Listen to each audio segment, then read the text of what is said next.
তিনি তার সম্পদ বিবরণীতে কোথাও বলেন নাই যে তিনি তার পিতা এবং তার মাতা থেকে সম্পদ অর্জন করেছেন। মতিউর রহমান সাহেব এবং তার স্ত্রী, তাদের একমাত্র কন্যা সন্তান যিনি কানাডাতে থাকেন, সে একজন অ্যাডাল্ট।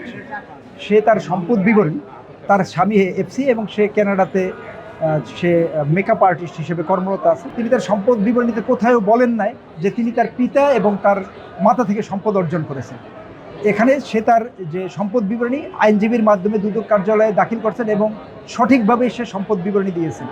যেহেতু দুদক যখন তার বিরুদ্ধে মামলা করলো, সে এজাহারে কোথাও নাই যে ইপসিতা মানে তার যে মেয়ে, সে তার পিতা মাতা থেকে কোনো সম্পদ অর্জন করছে। তো যেহেতু সে বলেন এবং সে অ্যাডাল্ট। বসুন্ধরা টিস্যু, অশুদ্ধতার বিরুদ্ধে এক বিন্দুও ছাড় নয়।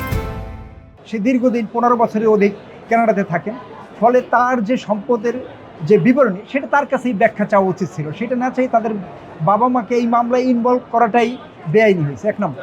দুই নম্বর হলো যে তারা বলছে, দুদকের যাই উনি বলছেন যে সে একটা ডেল্টা লাইফ ইন্স্যুরেন্স কোম্পানিতে সে চাকরিরত ছিল, এরকম একটা সম্পদের বিবরণী দিয়েছে।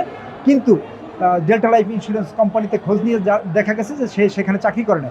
আসলে বক্তব্যটা হলো সে ডেল্টা লাইফ ইন্স্যুরেন্স কোম্পানির এজেন্সি নিয়েছিল এবং সেটি একটা ব্যবসা।